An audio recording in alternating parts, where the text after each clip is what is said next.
ప్రభువైన యేసుక్రీస్తు వారి నామములో మీ అందరికీ నా హృదయపూర్వకమైన వందనాలు చెల్లిస్తున్నాను.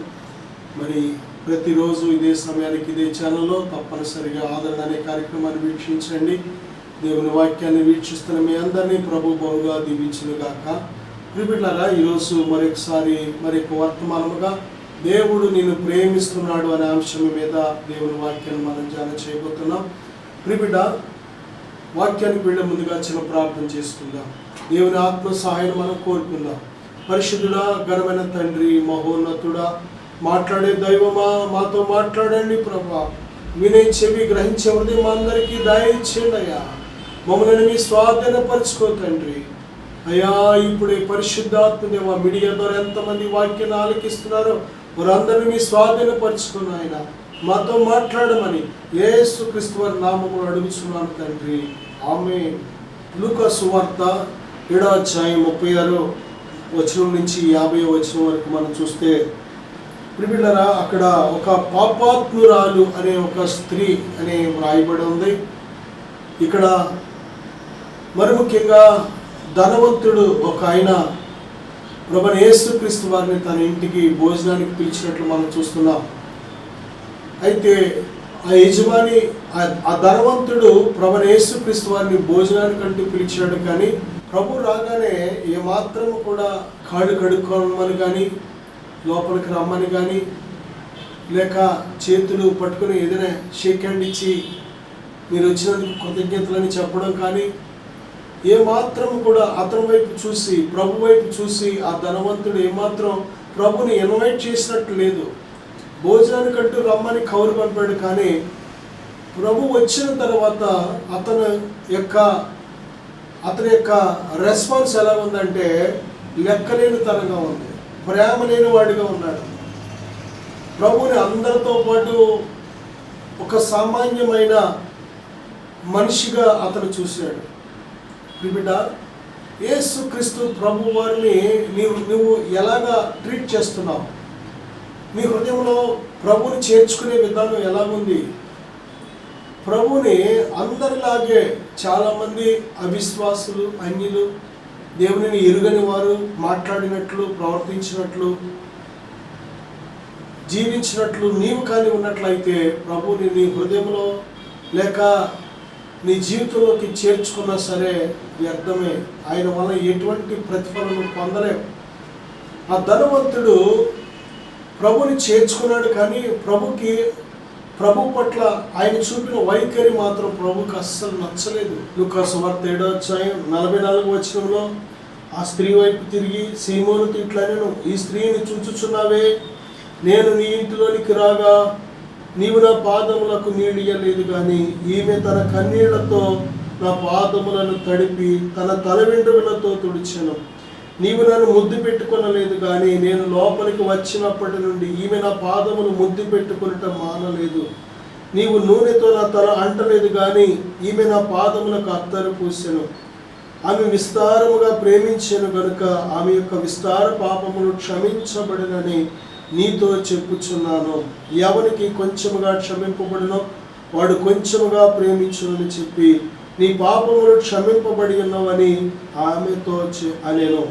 దేని బిడ్డ, చూడండి ధనవంతుడు వైఖరి ఎలా ఉందో. ధనవంతుడు ఇంటిలోకి చేర్చుకున్నాడు, కానీ వాని వైఖరి ఎలా ఉందంటే ఏమాత్రం కూడా ప్రేమ లేదు. బిడ్డ, ప్రభువుని చేర్చుకోవడం ఎంత ముఖ్యమో, చేర్చుకున్న తర్వాత ప్రభు పట్ల నీ వైఖరి కూడా చాలా ముఖ్యం. మరియా, మార్తా అనే ఇద్దరు సహోదరులు ప్రభువైన యేసుక్రీస్తు వారితో చక్కటి పరిచయం, అనుబంధం వారికి ఉంది. ఒకరోజు మార్తా ప్రభువైన యేసుక్రీస్తు వారిని తన ఇంటిలోకి ఆహ్వానించింది. కానీ ఆమె రెస్పాన్స్ ఎలా ఉందంటే, ప్రభు పట్ల ఆమె వైఖరి ఎలా ఉందంటే, ప్రభుని ఇంట్లో కూర్చోబెట్టి బయటికి వెళ్ళి పని చేసుకుంటున్నాడు. వేరే పనులలో నిమగ్నం అయిపోయింది. ప్రియబిడ్డలారా, ప్రభు పాదాల చెంత మరియ కూర్చొని దేవుడు చెప్పే మాటలు వింటుంటే ఆమె అంటుంది కదా, ప్రభువా, నా చెల్లి, నా యొక్క సహోదరి మరియ నన్ను విడిచిపెట్టినందున నీకు చింతలేదా అని ప్రభుని నాకు సహాయం చేయడానికి ఆమె రమ్మని చెప్పండి ప్రభు అని ప్రభు రిక్వెస్ట్ చేస్తుంది. అంటే ప్రభుని చేర్చుకుంది ఇంట్లో, కానీ ప్రభు పట్ల ఆమె మనసు అంతా కూడా పనితో నిండిపోయింది. ప్రభుకి కొద్ది సమయం ఇవ్వాలనే ఆలోచన కానీ లేదా ఆవిడికి టైం కూడా లేదు, ఎందుకంటే పని ఎక్కువైపోయింది. ఇక్కడ ధనవంతుడు చూస్తే ఎలాగున్నాడు అంటే, ప్రభుని యేసుక్రీస్తు వారితో పాటు ప్రిబిడ ఇంకా చాలా మందిని, గొప్ప గొప్ప వారిని, ఊళ్ళో ధనవంతులైన వారిని, పేరు ప్రఖ్యాతులు కలిగిన వారిని పిలుచుకున్నాడు. కాబట్టి తన దృష్టి అంతా కూడా వారి వైపు ఉంది. వారికి కావలసిన గౌరవం, అభిమానం చూపెడుతున్నాడు, కానీ ప్రభువు మాత్రం చూపించలేకపోతున్నాడు. ఈరోజు చాలామంది దేవునికి ఇచ్చే ఆ స్థానము ఇవ్వకుండా మనుషులకి ఇస్తూ ఉంటారు. మనుషులకి ఇచ్చే స్థానం దేవుడికి ఇస్తూ ఉంటారు. ప్రిబిడ, దేవుని నువ్వు దేవునిగా మహిమపరిచినప్పుడే నీ బ్రతుకు బాగుంటుంది. దేవునిని తక్కువ చేద్దాం అనుకుంటే నీ జీవితమే తక్కువ అయిపోతుంది, జాగ్రత్త. దేవునిని అవమానకరంగా చేద్దాం అనుకుంటే నీవే అవమానకరంగా మారిపోతావు, జాగ్రత్త. దేవునిని చివరన పెడదాం అనుకుంటే నువ్వు చివరకు ఉండవలసి వస్తుంది, జాగ్రత్త. ప్రిబిడ, ఆయనను తక్కువ చేసి, ఆయనను అవమానించి, ఆయనకు విరోధంగా మనం ఎన్ని రకాలుగా ప్రవర్తిస్తూ ఉంటామో చివరికి మన బ్రతుకు అలాగే మారిపోతుంది. ఈ విషయం చాలామందికి తెలియదు. దూషిస్తే, అవమానపరిస్తే, అన్యాయంగా మాట్లాడితే, అబద్ధంగా మాట్లాడితే వాళ్ళు హైలైట్ అయిపోతారు అనుకుంటూ ఉంటారు. కాదు, నువ్వు తగ్గిపోతున్నావు. సత్యము ఎప్పుడు కూడా తగ్గదు. సత్యము సత్యమే. దేని బిడ్డారా, అబద్ధం అనేది ఎంత హైలైట్ అయినా సరే అబద్ధమే. ఏదో ఒక రోజున దేని బిడ్డ, అబద్ధం ఎంత వేగంగా వెళ్ళినా ఏదో ఒక సమయంలో సత్యం దాన్ని ఏం చేస్తుందంటే ఓవర్టేక్ చేసుకుని వెళ్ళిపోతూ ఉంటుంది. నా సహోదరుడా, నా సహోదరి, నువ్వు సత్యవంతుడిగా జీవిస్తే, యథార్థవంతుడిగా జీవిస్తే, నీతిమంతుడిగా జీవిస్తే, దేవుని యందు భయభక్తులు కలిగి జీవిస్తే, విశ్వాసంతో జీవిస్తే, ప్రిబిడ, ఒకడు ఎన్ని అవరోధాలు వచ్చినా సరే, ఎంత వెనకబడిపోయామనుకుంటామేమో, కాదు. నీకంటే దుష్టుల ముందున్నా, దుర్మార్గుల ముందున్నా, పాపుల ముందున్నా ఏదో ఒకరోజు వారిని దాటుకొని వెళ్ళి హైలైట్ అవుతావు. ఎందుకంటే నీతో కూడా వచ్చేవాడు నీ దేవుడైన ప్రభువు. ఆయనని విడివాడు, ఎడబాయుడు. ఒకరిని హెచ్చించువాడు ఆయన, ఒకరిని తగ్గించువాడు ఆయన. ఎవడు దీనుడై విరిగి నలిగిన మనస్సు కలిగిన సంధిలో వణుకుతాడు, వానినే దృష్టిస్తున్నాడు ఆయన. ఎవడు తను తాను తగ్గించుకుంటాడు ఆయన ముందు, వానినే హెచ్చిస్తున్నాడు దేవుడు. దేని బిడ్డ, ప్రభు చెప్తున్నారు కదా, ఆమె అక్కడ ధనవంతుడు ప్రభుని యేసుక్రీస్తు వారిని తన ఇంటికి భోజనానికి పిలిచాడని, ప్రభుని యేసుక్రీస్తు వారి ధనవంతుడి ఇంటికి వస్తున్నాడని తెలుసుకొని ఈ పాపాత్మురాలు ఎక్కడికి వచ్చిందంటే ఆ ధనవంతుడి ఇంటికి వచ్చింది. ధనవంతుడు ఆమెను పిలవలేదు, కానీ ప్రభు అక్కడ ఉన్నారని ప్రభువు కోసం వచ్చింది. చాలాసార్లు మనల్ని రక్షించే ప్రభు, మనకు రక్షణ ఇచ్చే ప్రభు, మన కోసం ప్రాణం పెట్టిన ప్రభు, ప్రిబిడ, ఎక్కడుంటే అక్కడికి మనం వెళ్ళాలి. ప్రభువుని గురించిన వార్త వినబడుచున్న చోటుకు వెళ్ళడానికి సిగ్గుపడకూడదు. అవతల వ్యక్తులు ఏమనుకున్నా సరే మనలను ప్రేమించే ప్రభు, మన ప్రభు ఎక్కడుంటే అక్కడ మనం ఉండాలి. మనం ఎక్కడుంటే అక్కడ మన ప్రభు ఎలాగుంటున్నారో రక్షణ పొందడానికి ఆలస్యం చేయకూడదు. రక్షణ పొందడానికి ఏదో ఒక రోజు కోసం, ఒక స్థలం కోసం, ఏదో ఒక పరిస్థితి కోసం ఎదురు చూడకూడదు. ఆమె పాపముల నుంచి విడుదల పొందాలి, రక్షించబడాలి, తన పాపపు జీవితం క్షమించబడాలి, ఒక నూతనమైన జీవితాన్ని ప్రారంభించాలనే ఆశతో ఉంది ఆవిడ. దానికోసం వెయిట్ చేయలేదు. ఎవరిని అనుకున్నా సరే, ధనవంతుడు ఏమనుకున్నా సరే, ముందు నేను ఈ పాపపు బ్రతుకు నుంచి విడిపించబడాలి, గతించిన కాలంలో దేవునికి విరోధంగా నేను చేసిన పాపం క్షమించబడాలి, నన్ను నీతిమంతురాలుగా తీర్చే దేవుని దగ్గరికి నేను ముందు పరిగెట్టాలని వెళ్ళిపోయింది అంతే. ప్రిబిట, నిజమే, ఆమె ప్రభువు దగ్గరికి వచ్చి ఏం చేసిందంటే, వచ్చిన దగ్గర నుంచి కూడా ప్రభు పాదాల చెంత కూర్చొని ఆ పాదాల మీద కన్నీరు విడుస్తుంది. ఆమె కార్చిన కన్నీటితో ఆ పాదాలు తడిచిపోతున్నాయి. కాబట్టి ఏం చేస్తుందంటే మళ్ళీ ఆ పాదాలను కన్నీటితో తుడుస్తుంది, కడుగుతుంది. మళ్ళీ ఏం చేస్తుందంటే తన తల వెంట్రుకలతో ఆ పాదాలు తుడుస్తుంది. ఎంతగా ప్రభువుని ప్రేమించిందో చూడండి, ఎంతగా తన్ను తాను తగ్గించుకుందో చూడండి, ఎంతగా ప్రభువుని ఇష్టపడిందో చూడండి. నిజమే దేని బిడ్డారా, పాపములు క్షమించే ఒకే ఒక్క ఆయన ఉన్నారు, ఆయనే ప్రభుని యేసుక్రీస్తు. పాపము క్షమించే అధికారము ఆయనకు మాత్రమే ఉంది. ఎందుకంటే సమస్త మానవులు చేసిన పాపము నిమిత్తం శిలువ మీద ప్రాయశ్చిత్తం చేసింది ఆయన ఒక్కడే. శిలువ మీద ప్రాణం పెట్టి రక్తాన్ని చిందించి చంపబడి 3వ దినాన మరణాన్ని గెలిచి తిరిగి లేచిన వాడు, పునరుద్ధానుడు కూడా ఆయన ఒక్కడే. ఆయన తప్ప నీ పాపములను సెటిల్ చేసేవారు ఎవరు లేరు. ఆమె అది గ్రహించింది. పాపాత్మురాలైనప్పటికీ పాపము నుంచి విడుదల ఎవరు దయచేయగలరో అది ఆమె గ్రహించింది. కాబట్టి ప్రభు దగ్గరికి రాగలిగింది. నా సహోదరుడా, నిజమే, నీ పాపముల నుంచి నేను విడిపించిన ప్రభు దగ్గరికి వస్తే ఎన్నో రకాలుగా మనుషులు ఊహిస్తూ ఉంటారు. ఈమె పాపాత్మురాలు కదా, ఈయన దేవుడైతే, దేవుని కుమారుడైతే, ఈయన ప్రవక్త అయితే నిజంగా ఇవన్నీ గ్రహించేయాలి కదా. ఆమె వచ్చి ఆయన పాదాలు ముట్టుకుంటుంటే, ముద్దు పెట్టుకుంటుంటే, కన్నీరు విడిచి హత్తుకుంటుంటే, ఆ తల వెంట్రుకలతో తుడుస్తుంటే ఆయన పాదాలకు ఆయనకు ఆ మాత్రం తెలియలేదా అని తనలో తాను దేవునికి విరోధమైన ఆలోచనలు చేస్తున్నాడు ఆయన. దేవునికి తెలియదా? దేవునికి తెలుసు. ఆయన పాపుల కోసం వచ్చిన దేవుడు, ఆయన నీతిమంతుల కోసం రాలేదు. వైద్యుడు రోగులకే కావాలి కానీ ఆరోగ్యం గల వారికి వైద్యుడు అక్కర్లేదు కదా.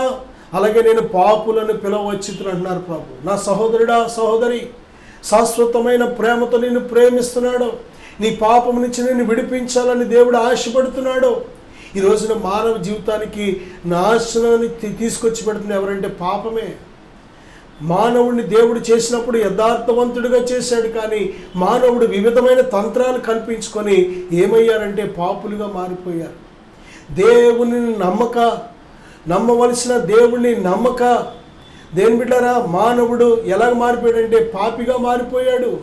పాపులను దేవుడు సృష్టించలేదు, పాపులను దేవుడు పుట్టించలేదు, కానీ మానవుడు పాపిగా తన క్రియలను బట్టి, తన స్వభావాన్ని బట్టి పాపిగా ఎంచబడుతున్నాడు.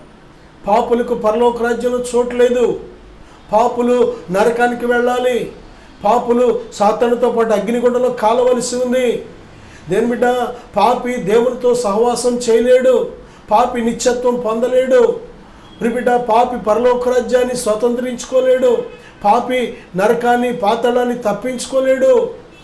దేని బిడ్డ, ఈ లోకంలో ఉన్నప్పుడే, నేడు అనబడే సమయం ఉన్నప్పుడే పాపానికి సెటిల్మెంట్ కావాలి, క్షమించే దేవుని యొద్దకు రావాలి. యెషయా గ్రంథంలో ఆయన అంటున్నాడు కదా, ఆయన నా యొద్దకు రండి, మీ పాపములు ఎర్రనివైనను నేను హిమము వలె, గొర్రె బొచ్చు వలె వాటిని కడిగి పరిశుద్ధపరుస్తాను మిమ్మల్ని అన్నాడు ఆయన. నా సహోదరుడా, నా సహోదరి, దేవుడు నిన్ను పిలుస్తున్నాడు. ఎందుకో తెలుసా? నీ పాపము నుంచి నేను విడిపించడానికి. జనరల్గా మనం వెళ్ళాలి, ప్రభా నా పాపం నుంచి నన్ను విడిపించిన ఆయన అని, కానీ ఆయన పిలుస్తున్నాడు. ఎంత గొప్ప ప్రేమ! చాలాసార్లు బిడ్డ తప్పు చేసి తల్లి ఏదైనా 2 మందులు ఇస్తే ఎదురాడు కోపగించి అన్నం మానేసి పడుకుంటూ ఉంటే తల్లి ఏం చేస్తుందంటే, ఒరే సరే భోంచేయరా, ఒక్క మొత్తం తినరా, మళ్ళీ పొద్దున్న నీరసం వస్తుందిరా అని బ్రతిమలాడుతుంటే ఎదురు నేను తిన్నాను నాకు వద్దు అని అంటూ ఉంటాడు. అలాగుంది ఈరోజు మనుషులను దేవుడు, ఇదిగో మిమ్మల్ని నేను కడుగుతాను, శుద్ధి చేస్తాను, నూతన మనసు మీకు ఇస్తాను, నూతన హృదయం మీకు ఇస్తాను అని ప్రభు పిలుస్తుంటే నాకొద్దు, నేను రాను, నాకు అక్కర్లేదు అంటున్నాం మనం. ప్రియబిడ్డ, దేవుని ప్రేమ ఎంత గొప్పదో చూడండి. ఈరోజు మనందరినీ కూడా ఆయన పిలుస్తున్నాడు. భ్రష్టులైన బిడ్డలారా నా యొద్దకు రండి అంటున్నాడు. నేను మీ యజమానుడను అంటున్నాడు ఆయన. నేను మిమ్మల్ని సృజించిన సృష్టికర్తను అంటున్నాడు ఆయన. మిమ్మల్ని పుట్టించిన వాడు నేనే అంటున్నాడు ఆయన. దేని బిడ్డ, నిజంగా ఎంతవరకు దేవుని ప్రేమను మనం తెలుసుకుంటున్నాం? దేవునికి మనకున్న ఆ గొప్ప సంబంధం నీకు తెలిసినట్లయితే దేవుని యొద్దకు ఉన్న పడంగా పరిగెత్తుకుంటూ వస్తావు. నీ హృదయాన్ని ప్రభుకు సమర్పిస్తావు. ఆ ధనవంతుడికి ప్రభువు విలువ తెలీదు. ఆ ధనవంతుడికి పాపులు అయినా కానీ గిట్టదు. దేవుడు పాపులను పిలవచ్చాడు. ఎంత గొప్ప ప్రేమ చూడు. నీతిమంతుల కోసం రాలేదు ఆయన. నీతిమంతుడు ఒక్కడో లేడు ఈ భూమి మీద. అందరూ పాపము చేసి దేవుడు అనుగ్రహించి మహిమను పొందలేకపోతున్నారు. నా సహోదరుడా, నా సహోదరి, ఆ యొక్క పాపాత్మురాలను క్షమించిన దేవుడు, ఆమె విస్తారంగా ప్రేమించింది కనుక ఆమె విస్తార పాపాలు క్షమించబడిని అని ఆమె నిమిత్తం దేవుడిచ్చిన గొప్ప సాక్ష్యం చూడండి. దేవుడు ఎంత గొప్ప వాగ్దానం ఇచ్చాడో. నిజంగా దేవునిని మనం ఎంతగా ప్రేమిస్తామో అంతగా సమస్త బంధకాల నుంచి విడుదల పొందుతాం. ఎంతగా ప్రేమిస్తామో అంత గొప్పటి క్షమాపణ మనం పొందుకోగలుగుతాం. ఎంతగా దేవుని ప్రేమిస్తామో దుష్టు నుంచి అంతగా తప్పించబడుతూ ఉంటాం. ఎంతగా ప్రేమిస్తామో దేవుని అంతగా ప్రకాశిస్తూ ఉంటాం. ఎంతగా దేవుని ప్రేమిస్తామో అంతగా మన హృదయాలు తేలికగా ఉంటాయి. ఎంతగా ప్రేమిస్తామో అంత గొప్ప సేవ చేయగలుగుతాం మనం. యోహానుతో ప్రభు అంటున్నారు, నీవు నన్ను వీరందరికంటే ఎక్కువగా ప్రేమిస్తున్నావా? 3 సార్లు ప్రభు అడిగినప్పుడు ఆయన వ్యసన పడ్డాడు. కానీ ప్రభు ఎందుకు ఆ మాట అడిగారంటే, నిజంగా నువ్వు ప్రేమించినట్లయితే నా గొర్రెలను కాయి, నా గొర్రెలను మేపు అని గొప్ప మినిస్ట్రీ ఇచ్చారు. అంత గొప్ప ఉన్నతమైన పిలుపు మనం అందుకోవాలి అంటే దేవుని ఎక్కువగా మనం ప్రేమించాలి. మనం చేసే బయట పరిచర్య కంటే ప్రభుని ప్రేమించడంలో, ప్రభుని సేవించడంలో చాలా ప్రాముఖ్యమైన పని. అది చేసినప్పుడే గొప్ప సేవ చేయగలుగుతాం. ప్రభుని మిక్కిలిగా మనం ప్రేమించినప్పుడు గొప్ప సేవ చేయగలుగుతాం. ప్రభుని పక్కన పెట్టి మనుషుని ఎక్కువ ప్రేమిస్తే సేవ చేయలేవు. దేవుని ప్రేమిస్తున్నప్పుడు, దేవుని ప్రేమ నీ హృదయంలో కుమ్మరించబడుతున్నప్పుడు అది పొంగి పొర్లుతుంది. చూసారా, అదే మినిస్ట్రీ. నా సహోదరుడా, దేవుని ప్రేమను పంచడానికి, దేవుని ప్రేమను క్రియలలో చూపించడానికి దేవుడు మనల్ని పిలిచాడు. సేవ కోసం ప్రత్యేకమైన పిలుపు అక్కర్లేదు. నువ్వు వెలిగించబడిన నీవు నీ కుటుంబాన్ని వెలిగించుకోవడమే పరిచర్య. వెలిగించబడిన నీవు నీ బంధువర్గాన్ని వెలిగించుకోవడమే పరిచర్య. నోవహు తన కుటుంబాన్ని రక్షించుకున్నాడు. నోవహు ఆ ఓడలోకి వెళ్ళడానికి తన భార్యని సిద్ధపరచుకున్నాడు. తన 3 కుమారులను 3 కోడళ్ళను కూడా సిద్ధపరచుకున్నాడు. ఇదే సువార్త. నీ కుటుంబాన్ని సిద్ధపరచుకో. నీ కుటుంబానికి దేవుని ప్రేమను చూపించు. నీ కుటుంబానికి మాదిరికరంగా క్రియలతో కూడా నీ సాక్ష్యాన్ని నిలబెట్టుకో. దేవుని ప్రియమైన బిడ్డలారా, దేవుడు నిన్ను ప్రేమిస్తున్నాడు. శాశ్వతమైన ప్రేమతో విడువక నీ ఎడల కృప చూపిస్తున్నాడు. కారణం, నిన్ను ప్రేమిస్తున్నాడు ఆయన. నువ్వు నశించబడడం దేవునికి ఇష్టం లేదు. నువ్వు వెలిగించబడాలి. నువ్వు అనేకులను వెలిగించే క్రొవ్వొత్తిగా ఉండాలి. ఎవడును దీపం వెలిగించి కొంచెము క్రింద పెట్టాడు.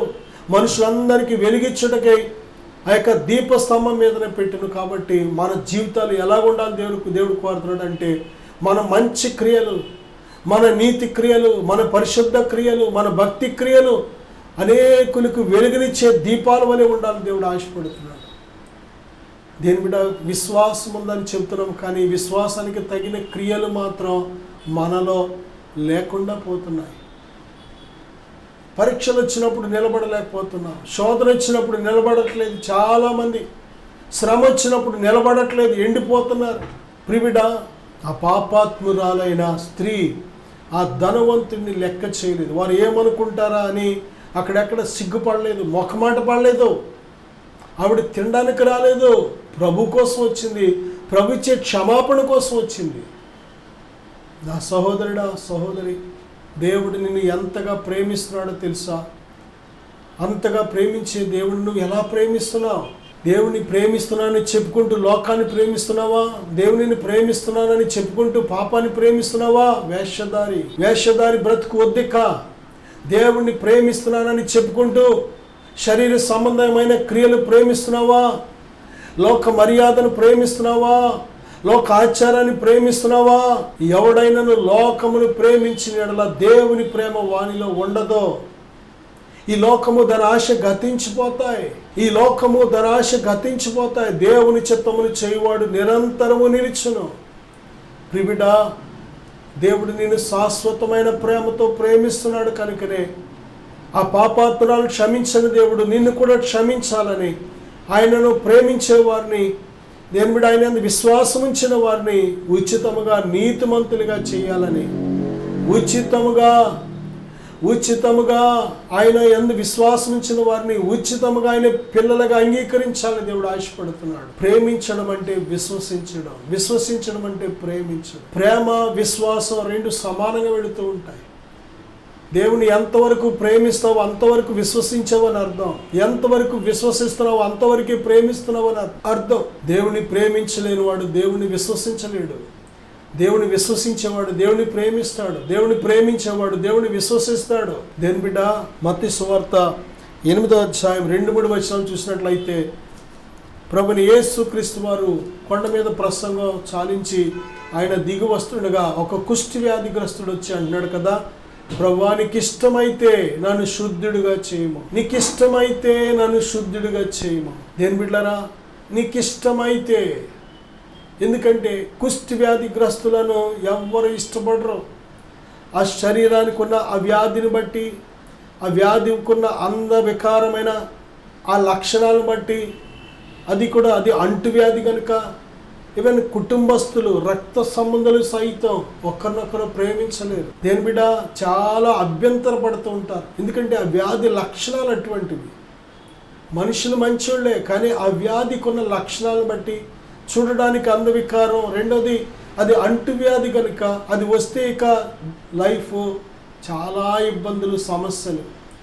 కాబట్టి దేని బిడ్డారా, అప్పటి వరకు ఆయన ఎదుర్కొన్న చేదరింపులు, అసహ్యం, ఆ ఒంటరితనము, ప్రిబిడ్డ తన జీవితం ఒంటరి అయిపోయింది. నానేవాళ్ళు ప్రేమించడం మానేశారు, బంధువులు మానేశారు, రక్త సంబంధాలు విడిచిపెట్టేశారు, ఎవ్వరు లేరుక. మనుషులు ఎంతవరకు నిన్ను ప్రేమిస్తారో తెలుసా? నా వాళ్ళు అనుకొని పడి చచ్చిపోతూ ఉంటాం మనం. వారి కోసం మనం విలువైన సమయాన్ని ఖర్చు పెట్టేస్తూ ఉంటాం. అవసరమైతే ప్రార్థన మానేసి, వాక్యం మానేసి, దేవుణ్ణి ప్రేమించడం మానేసి ఆ మనుషుల సేవలో నిమగ్నమైపోతూ ఉంటాం. కానీ ఆ మనుషులు ఎంత గొప్ప ప్రేమ అంటే, నువ్వు ఆరోగ్యంగా ఉన్నంత వరకే. ఇలాంటిది ఏదైనా అనారోగ్యం వచ్చిందంటే ఎవరు నిన్ను ప్రేమించడం, ఎవరు నిన్ను ప్రేమించరు, ఎవరు నిన్ను చేరదీరు, ఎవరు నీకు సేవ చేయరు. దేని బిడ్డ, కనుకనే ఆ గాయాలతో నిండిపోయి ఉన్నాడు ఆ కుష్టి వ్యాధిగ్రస్తుడు. ఆ గాయాలతో కన్నీరు కార్చి కార్చి కార్చి ఇంకింతే నా జీవితం. దేని బిడ్డ, నన్ను ప్రేమించేవాళ్ళు ఎవరు లేరు, నన్ను ఇష్టపడేవాళ్ళు ఎవరు లేరు, నేను ఎవరికి ఇష్టమైన వాడిని కాదు, నా బ్రతికింతే, నా కర్మ ఇలా కాలింది అనుకుంటూ తన్ను తాను దేని బిడ్డ తన హృదయాన్ని నిమ్మళపరుచుకుంటూ తన జీవితాన్ని కొనసాగిస్తున్నాడు. ఏం తిన్నాడో ఏమి లేదో, ఎవరు పెట్టారో ఎవరు పెట్టలేదో. దేని బిడ్డ, చూడండి, ప్రభు దగ్గరికి వచ్చి అంటున్నాడు. ప్రభుని గురించి వాళ్ళు వీళ్ళు చెప్పుకుంటుంటే, కేకలు వేస్తుంటే, గంతులు వేస్తుంటే, నేను బాగుపడ్డానని, దెయ్యాలు వెళ్ళిపోని అని, నా రోగం పోయిందని ఈ యొక్క సాక్ష్యాలన్నీ విన్నాడేమో. విని ప్రభు దగ్గరికి వచ్చి అడుగుతున్నాడు, ప్రభువా నీకు ఇష్టమైతే నన్ను శుద్ధుడిగా చేయవా. ప్రభు చెప్పిన మాట, నాకు ఇష్టమే, నువ్వు శుద్ధుడము కమ్మని ముట్టగానే వెంటనే వాని కుష్ఠరోగం విడిచిపెట్టేసింది. దేవునికి సమస్తము సాధ్యం.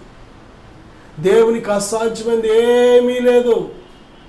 నమ్ముట నీ వల్ల అయితే నమ్మువానికి సమస్తము సాధ్యమే. ఎందుకంటే విశ్వాసానికి కర్త, దానిని కొనసాగించే దేవుడు ఆయన. విశ్వాసానికి కర్త, దానిని కొనసాగించే ప్రభువు అయిన. నమ్ముట నీ వల్ల అవుతుందా? నమ్మడానికి కష్టపడిపోతున్నాం మనం, ప్రయాసపడిపోతున్నాం. సత్యవంతుడిని నమ్మడానికి, నిజమైన దైవం నమ్మడానికి, ప్రాణం పెట్టి చనిపోయి తిరిగి లేచిన పునరుద్ధరణైన ప్రభుని నమ్మడానికి నిజమే అంటావా? చేస్తాడంటావా? ఉన్నాడంటావా? స్వస్థపరుస్తాడంటావా? నేను ఇష్టమేనంటావా ఆయనకి? ఇది ఆయనకి సాధ్యమేనంటావా? ఎన్ని రకాలుగా మాట్లాడుతున్నామో మన ప్రభుని గురించి. ఆయనకు సమస్తము సాధ్యం. నువ్వంటే ఆయనకి ఇష్టం. నీది ఏ వ్యాధి అయినా, ఏ సమస్య అయినా, ఏ కన్నీటితో ఉన్న సమస్య అయినా, ఏ సంకటంతో నువ్వున్నా, నువ్వు ఆయనకి ఇష్టం. ఆయన అంటున్నాడు, నాకు ఇష్టమే, నువ్వు శుద్ధుడవు కమ్ము. ఆ రోజు కుష్టి వ్యాధిగ్రస్తుడితో చెప్పిన ప్రభు ఈరోజు చెప్తున్నాడు, నువ్వంటే ఆయనకి ఇష్టం. నిన్ను ఎవరు ఇష్టపడినా ఇష్టపడకపోయినా నువ్వంటే ఆయనకి ఇష్టం. నువ్వంటే ఆయనకి ప్రేమ, నువ్వంటే ఆయనకి వాత్సల్యత, నువ్వంటే ఆయనకి ఇష్టం. నువ్వంటే యేసయ్యకు ఇష్టం. నువ్వంటే యేసయ్యకు చాలా ఇష్టం. అందుకే నిన్ను ప్రేమించి విడువక నీ ఎడల కృప చూపిస్తున్నాడు. నువ్వు ఏడవడం దేవునికి ఇష్టం లేదు, నువ్వు బాధపడడం దేవునికి ఇష్టం లేదు, నువ్వు కృంగిపోవడం దేవునికి ఇష్టం లేదు, నువ్వు నలిగిపోవడం దేవునికి ఇష్టం లేదు, నువ్వు అందరికీ దూరం అయిపోవడం దేవునికి ఇష్టం లేదు, నీ సంకటాల చేత నువ్వు నశించిపోవడం దేవునికి ఇష్టం లేదు. ఆయనకు సమస్తము సాధ్యమే. నీ కన్నీరు తొడవగలడు, నీ వ్యాధి నుంచి నేను విడిపించగలడు, నిన్ను లేవనెత్తగలడు, నీ తల ఎత్తగలడు, నిన్ను బండ మీద నిలబెట్టగలడు. ఎవరెవరైతే నిన్ను చూసి పెదం కొరికారో, ఎవరెవరైతే నిన్ను చూసి తక్కువ చేసి మాట్లాడారో వారు సిగ్గుపడేలాగా నిన్ను తల ఎత్తుకునేలాగా చేయగలడు ప్రభువు. నమ్ముతున్నావా? నమ్ముట నీ వల్ల అయితే నమ్మువానికి సమస్తము సాధ్యమే. నా సహోదరుడా, దేవునికి నువ్వు ఇష్టం. కుష్టి వ్యాధిగ్రస్తుడితో ప్రభు చెబుతున్నారు నాకు ఇష్టమే అని. ఆయన చేయి ముట్టగానే ఆ వ్యాధి ఆయనను విడిచిపోయింది. ప్రభుని యేసుక్రీస్తు వారి మాటలో స్వస్థత ఉంది. లోకాన్ని చూసి, పరిస్థితులను చూసి చెదిరిపోకో. దేవుడు నిన్ను ప్రేమిస్తున్నాడు. చిన్న ప్రార్థన చేద్దాం, విశ్వాసంతో ఏకీవిద్దాం. ప్రభువా, ఈ యొక్క ప్రార్థన ఏకీవిస్తున్న ప్రతి బిడ్డను ఇప్పుడే బలపరచు తండ్రి. మీ శక్తితో నింపండి ప్రభువా. ఇదిగో మీకు ఇష్టమే నాయన. మేము నిజమే ప్రభు, మమ్మల్ని ఈరోజు వరకు ఎవరు ఇష్టపడలేదేమో, ఎవరు మమ్మల్ని ప్రేమించట్లేదేమో, కానీ మీరు మమ్మల్ని ప్రేమిస్తున్నారయ్యా. మేమంటే మీకు ఎంతో ఇష్టం ప్రభు.